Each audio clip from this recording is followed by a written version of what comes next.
अस्सलाम वालेकुम नाज़रीन, 99 टीवी में आपका इस्तकबाल करते हैं। मेंबर ऑफ़ मेहराब फाउंडेशन इंडिया की जानिब से प्रेस कॉन्फ्रेंस मुनक़िद की गई।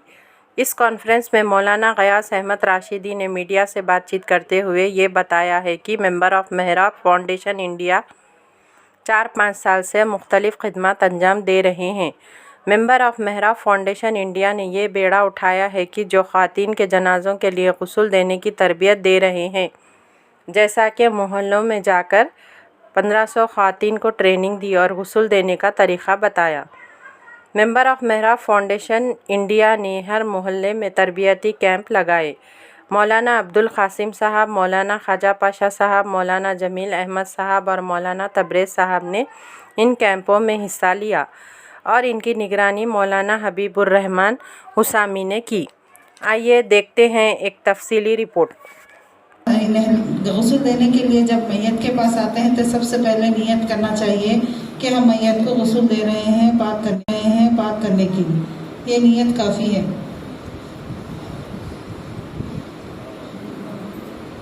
देने के लिए जब मैयत को यहाँ लाया जाता है, नहलाने से पहले उस तख्त को धो लेना चाहिए और ऊद की धुनी देनी चाहिए।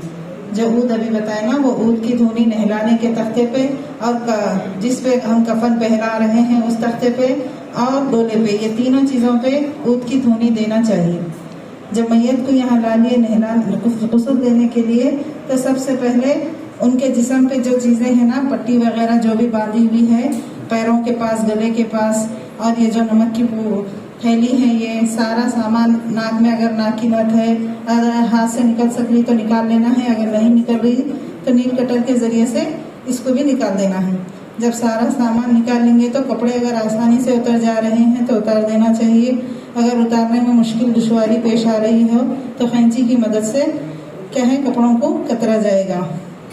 इस तरह सतर का ख्याल रखते हुए पहले सीधे हाथ से शुरू करेंगे कि सीधा हाथ इस तरह से डालेंगे और पैर दूसरा पैर की तरफ डालेंगे और करवट करेंगे।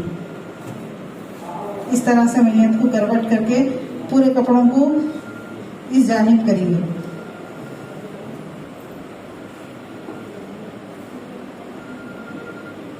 इस तरह से पूरे कपड़े निकाल लेना, पहले राइट से फिर लेफ्ट से।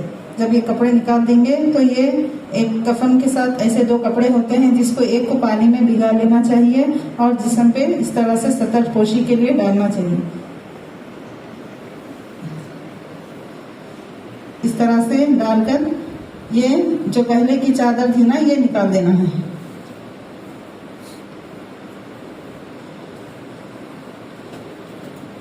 अब ग्लव्स पहनकर सबसे पहले मैयत को क्या है, इस्तिंजा कराएंगे और दूसरा वज़ू कराना है। वज़ू के लिए भीगा हुआ थोड़ी सी रुई लेकर इस तरह से नाक और मुंह में कुल्ली कराएंगे।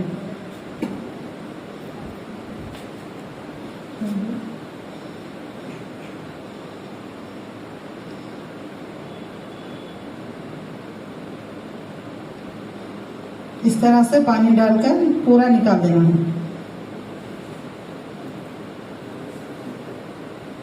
3 दफा इसी तरह नाक में और मुंह में पानी पहुंचाएंगे। जी, रोई है ना, भिगाकर, या अगर रोई मौजूद नहीं है तो कोई कपड़ा भी लेकर इस्तेमाल कर सकते हैं। और चेहरा धुलाना है। वजू में जिस तरह से चेहरा धुलाते हैं ना, उसी तरह 3 दफा चेहरा धुलाएंगे।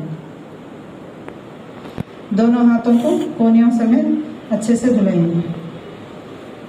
पहले सीधा हाथ है राइट वाला,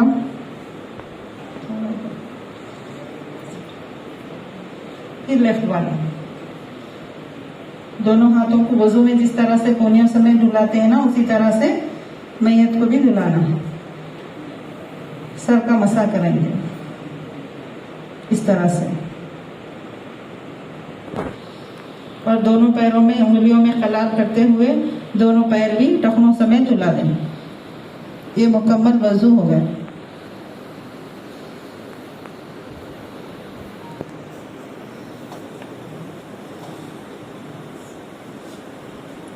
बालों को अगर चोटी वगैरह है तो सारी चोटी वगैरह खोल देंगे और पूरे बालों में अच्छे से शैम्पू डालेंगे।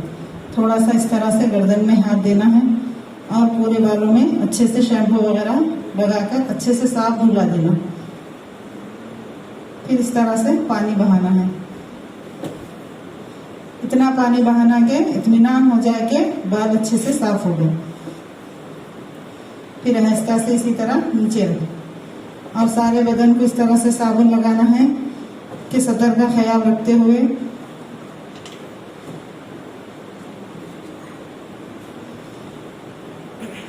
इस तरह से सारे बदन को साबुन लगाएंगे। जब साबुन लगा दिए तो अच्छे से पानी बहाना।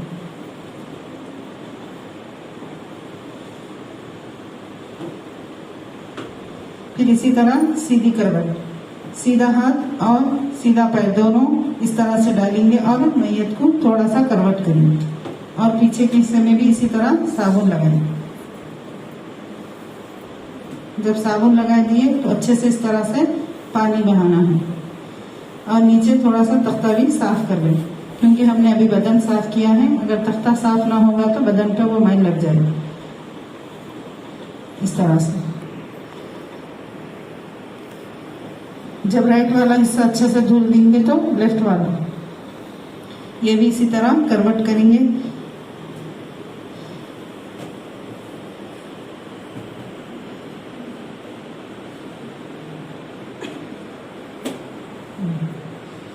इसी तरह फिर यहाँ पर भी पानी बहाना है।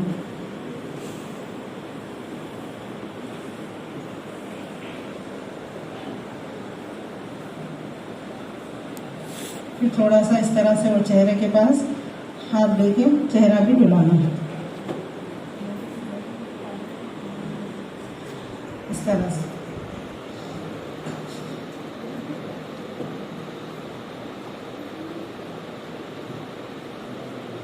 जब चेहरा धुला देंगे तो थोड़ा सा इस तरह से उठाना है। इस तरह से 3 दफा मैयत को उठाएंगे। उठाते हुए पेट को थोड़ा आहिस्ता से दबाएंगे और पानी डालते जाएंगे। इस तरह से 3 दफा करना है। अगर कोई गंदगी नजर आए तो उसको भी कहें कपड़े के जरिए से साफ करना है। हाथ में ग्लव्स पहनकर उस गंदगी को साफ करेंगे और अच्छे से पानी बहाएंगे। फिर से गुस्ल करने की या वजू कराने की जरूरत नहीं है। फिर पूरे बदन को इस तरह से पानी बहाना कि कहीं भी थोड़ा भी साबुन का पानी बाकी ना रहे। और ये जो काफूर है ना, एक बकेट के अंदर आधा काफूर डाल के काफूर का मला हुआ पानी बदन पे डालना है। सर से होते हुए पूरे बदन पे इस तरह से बहाना। अदद से 3 या 5 या 7 दफा पानी बहाएंगे और सीधी करवट।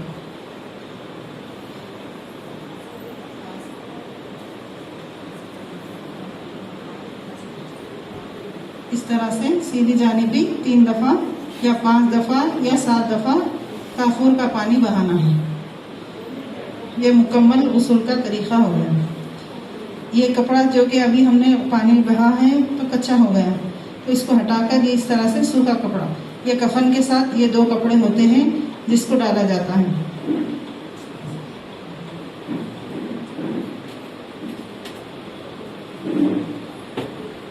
दो लोग इसको पकड़ लीजिए तो कफन भिजाइए। इसको 2 लोग पकड़ लीजिए, मैं आगे जाऊँगा। तरीका देखिए। सबसे पहले नीचे क्या है, एक बड़ी डोरी डालेंगे।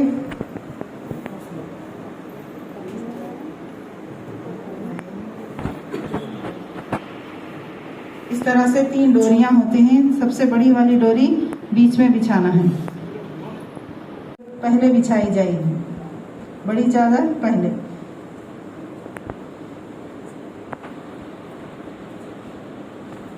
इस तरह से अच्छे से बिछाना है पूरे चारों तरफ से। और इस तख्त को भी ऊद का धुआं देना है। ये इजार है, इजार तहबन दोनों भी नाम है इसके।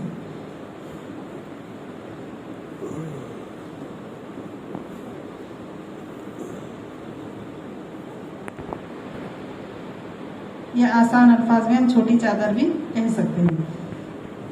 दोनों में ज्यादा फर्क नहीं होता है, सिर्फ 2-3 इंच का फर्क है।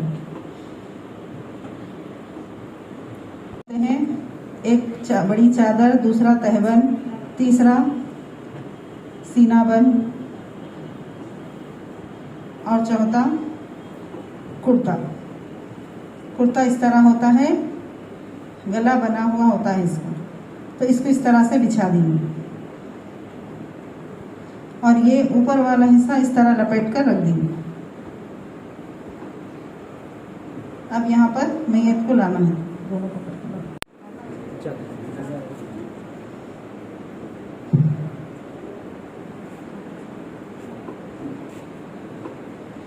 देखिए, जो ये हम सतर के लिए कपड़ा डाले थे वो अभी नहीं निकाले, हम भी ऐसे ही रखेंगे। पहले ये जो कुर्ता है ना, इसको गले में से ऊपर ले लेंगे और बाल पूरे बाहर निकाल देंगे। जब ये कुर्ता पूरा सही कर देंगे साफ अच्छे से, तो तब जाके ये जो तहबंद डाले थे ना वो निकालना है, क्योंकि सतरपोशी करना है।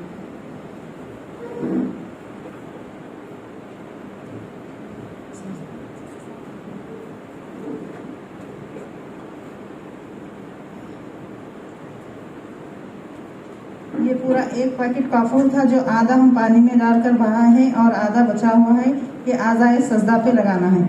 आज़ाए सजदा पेशानी, नाक, ठोडी, दोनों हथेलियाँ और दोनों कोहनियाँ और दोनों घुटने और दोनों पैर के पंजे, ये पूरे आज़ाए सजदा है जो इस तरह से लगाना है।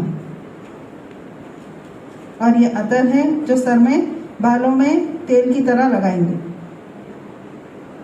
बालों को आधे आधे करके इस तरह से लगाना है। और ये सरबन है। देखिए, बड़ी चादर और तहबंद और कुर्ता, सीनाबंद, सरबन, 5 औरत के कफन होते हैं। सरबन इस तरह से बांधना है।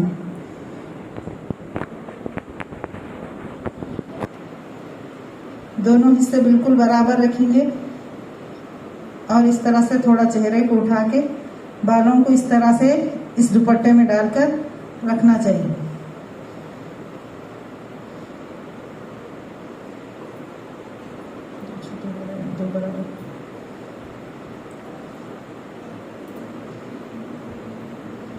देखिए, पूरे 5 कपड़े हमने पहना दिए।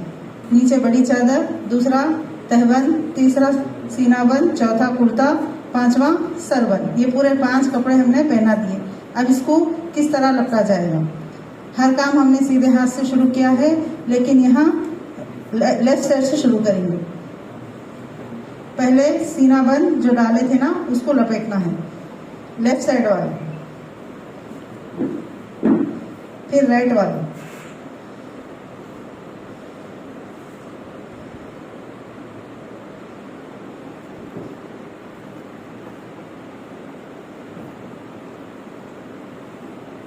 ये तहबंद है, ये भी लेफ्ट वाला, फिर राइट,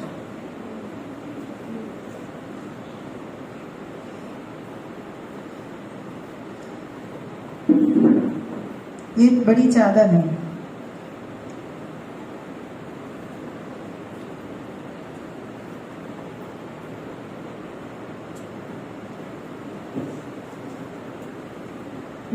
लेफ्ट से इसलिए शुरू करे थे कि जब सबसे आखिरी में जब आएगा तो वो राइट वाला ऊपर की तरफ आएगा, इसीलिए हमने लेफ्ट से शुरू किया था।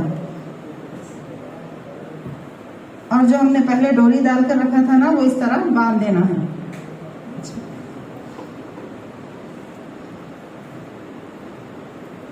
फिर पैरों की तरफ भी इसी तरह से बांध देना है अच्छे से।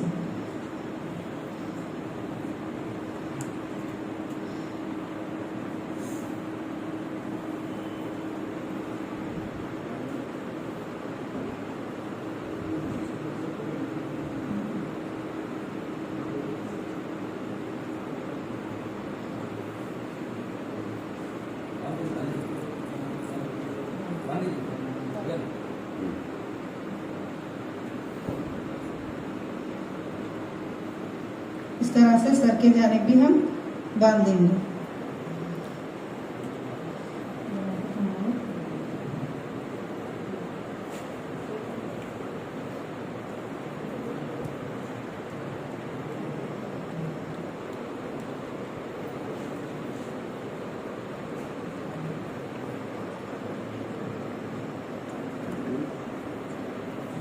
देखिए आपके सामने गुस्ल देने और कफन पहनाने का मुकम्मल तरीका आपके सामने बताया गया है।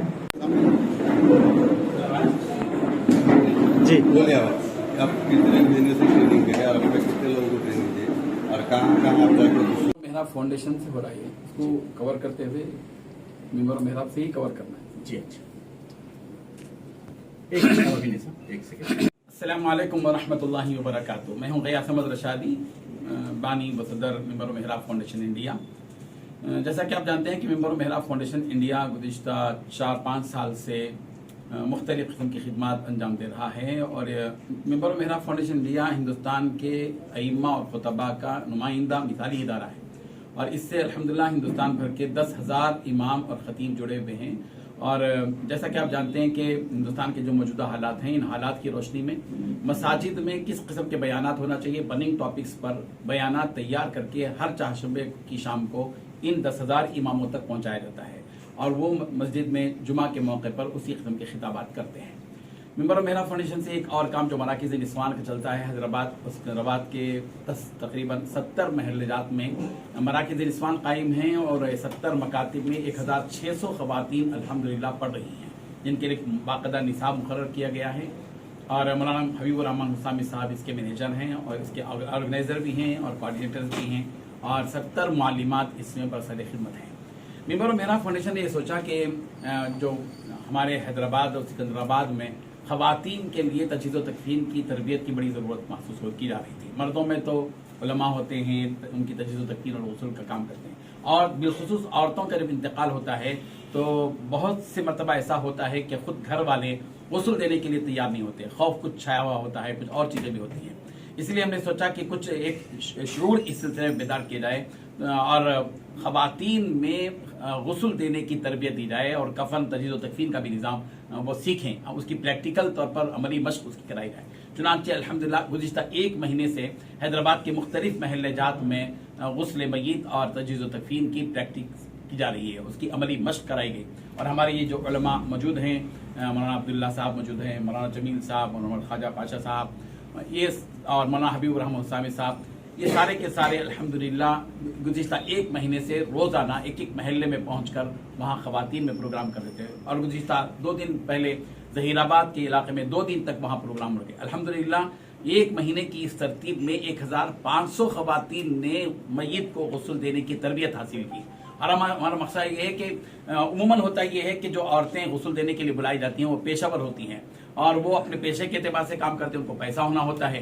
तो मसला ये होता है कि वो उसमें पाकी का भी ज़्यादा लिहाज नहीं रखती और जो है पर्दे का भी ज़्यादा लिहाज नहीं रखती और सुन्नतों का भी एहतमाम उनके पास नहीं होता, जिसकी वजह से हमने ये सोचा कि कुछ ख़वातीन के अंदर जज्बा पैदा किया जाए और वॉलंटरी तौर पर वो हर महल्ले के अंदर ख़वातीन में तरबियत का काम कर सकें। इसलिए ये निज़ाम अल्हम्दुलिल्लाह बनाया गया और अल्हम्दुलिल्लाह बड़े कामयाब अंदाज में ये काम हुआ। तजहीज़ व तकफ़ीन का ख़वातीन में तरबियत का 1 महीने तक ये निज़ाम रहा है। हम आवाम से अपील करते हैं हर महल्ले के अंदर जो मसाजिद के जिम्मेदार हैं वो अपने अपने इलाकों के अंदर ख़वातीन में तजहीज़ व तकफ़ीन की और गुस्ल मय्यत की तरबियत के लिए कैंप्स मुकर्रर करें और रहनुमाई हासिल करने के लिए आप मेंबर मेहराब फाउंडेशन के दफ्तर से राबिता पैदा करें। इंशाअल्लाह हम पूरी तरह रहबरी भी करेंगे और अल्हम्दुलिल्लाह इस सिलसिले में सारी आगाही भी दी जाएगी और प्रैक्टिकल तौर पर अल्हम्दुलिल्लाह आप देखेंगे मंजर के जो ख़वातीन आज मलकपेट के इलाके में भी यहाँ ख़वातीन का एक प्रोग्राम है मुख्तसर सा। हमारे मौलाना हबीबुर रहमान हुसामी साहब ने इस पूरे 1 महीने के इस प्रोग्राम की पूरी जिम्मेदारी संभाली और रास्त अपनी निगरानी में अल्हम्दुलिल्लाह उन्होंने ये काम किया और मुख्तलिफ जिन इलाकों में ये काम हुआ, इमाम पहाड़ी है, बाबा नगर है, गाजी मिल्लत कॉलोनी है, बाबा नगर है, भूपेश गुप्ता नगर, करमन घाट है, नूर कॉलोनी, अवेसी हॉस्पिटल के इलाका, उस्मानपुरा और गुलशन इकबाल कॉलोनी और बीदर और सुलेमान नगर, मेहदीपट्टनम, इन ज़हीराबाद, मलकापुर मंडी, इन तमाम इलाकों में ये प्रोग्राम हो चुके हैं अल्हम्दुलिल्लाह। और आज ये फाइनल आखिरी प्रोग्राम है। इस तकमील के मौके पर मीडिया को यहाँ पर बुलाया गया और मीडिया के जरिए से हम ये आवाज़ देना चाहते हैं पूरे हैदराबाद के अंदर और जहाँ जहाँ भी आवाज़ पहुँचेगी कि वो इसका एहतमाम पूरी तरह करें कि मय्यतों को गुस्ल देने के सिलसिले में, बिलखुसूस ख़वातीन को गुस्ल देने के सिलसिले में आगे बढ़े ख़वातीन और ख़ुद इस नीयत से तरबियत हासिल करें कि वो अपनी माँ, अपनी बहन, अपने रिश्तेदारों के इंतकाल के वक्त में उनका गुस्ल अपने हाथों से दे सके। एक बेटी अपनी माँ का गुस्ल जिस इखलास से दे सकेगी, सुन्नत की पाबंदी के साथ दे सकेगी, वो दूसरे दे सकेंगे। इसीलिए इसका एहतमाम करना चाहिए। अल्लाह ताला, मैं मीडिया का मशकूर हूँ कि उन्होंने इसका अच्छा कवरेज किया है। जज़ाकल्लाह खैर। इक़दाम किया कि औरतों के अंदर ईमान पैदा करना है और नौजवान लड़कियों के अंदर जो बेरारवी है उसको दूर करने के लिए ही ये 70 मराकिज़ कायम किए गए। अल्हम्दुलिल्लाह रोजाना 2 घंटे की तरतीब पर अल्हम्दुलिल्लाह ये आ रही हैं। 1600 खवातीन अल्हम्दुलिल्लाह तालीम हासिल कर रही, रोजाना 2 घंटे आकर कुरान मजीद का दर्स ले रही हैं, सीरत रसूल का जो है पढ़ा रही हैं और कुरान मजीद का नाज़िरा हो रहा है और सुबह शाम से लेकर हुजूर साहब की सुन्नत के मुताबिक ज़िंदगी गुजारने का तरीका उनको सिखाया जा रहा है। इसके अलावा भी हमारा एक प्रोग्राम जून से शुरू हो रहा है, 12 जून से शुरू होगा। जहाँ स्कूल शुरू होंगे वहाँ ये हमारे मुरब्बी उलमाए किराम हैं, 5 अफराद को मुतय्यन किया गया है जो स्कूलों में रोजाना जाएंगे। एक आलिम साहब रोजाना 2 स्कूल को कवर करेंगे और दोनों स्कूलों में जाकर मोरल साइंस के उन्वान पर वहाँ हुजूर सल्लल्लाहु अलैहि वसल्लम की सीरत को पेश करेंगे, अच्छे अखलाक पैदा करने की कोशिश करेंगे। एक अलग मुहिम है, इंशाल्लाह इस सिलसिले में एक प्रेस कॉन्फ्रेंस बाद में भी होगी। आप पर हैं उस फोन नंबर पर आप राबिता कर सकते हैं 8142 1111 8142 इस नंबर पर राबिता करें, इंशाल्लाह रहनुमाई कीजिए। आपके कैंप के लिए क्या आप उनका कभी भी राबिता कर सकते हैं ये नंबर पर, या सफा बैतुल माल के दफ्तर पर ही आ जाएं तो यहाँ पर उनकी पूरी रहबरी की जाएगी। और ये 10 लाख रुपए का है, कोई 1 रुपये का भी किसी का बोझ नहीं है। ये जो तरबियत दी गई इसमें भी किसी से कोई फीस नहीं ली गई है, पूरा फ्री है। अलग अलग जगह किए हुए एक ही दिन में सीख ले सकते हो। फिर उसके बाद उनको प्रैक्टिस में बुला लेते हैं। जहाँ मेहराब फाउंडेशन से जो सलम इलाकों के अंदर हमारे 70 सेंटर्स चल रहे हैं उसमें बहुत सी ऐसी खवातीन है जो अलिफ बा ता तक नहीं जानती। ये किताब अल्हम्दुलिल्लाह नुक्ते से लेकर आगे हुरूफ है, अल्फाज है, मुरक्कब अल्फाज, उन तमाम की पूरी मश्क इसमें कराई गई है। मौलाना हबीबुर रहमान उस्सामी साहब ने इसकी तरतीब दी है, माशाल्लाह से ये उसके मुअल्लिफ हैं। और ये हमारे पूरे सेंटर्स में जितने भी 70 सेंटर्स हैं उसमें जो उम्मी हैं, जो अनपढ़ हैं, उन लोगों के लिए ये किताब तैयार की गई और ये निसाब में दाखिल की गई है। ठीक है भाई,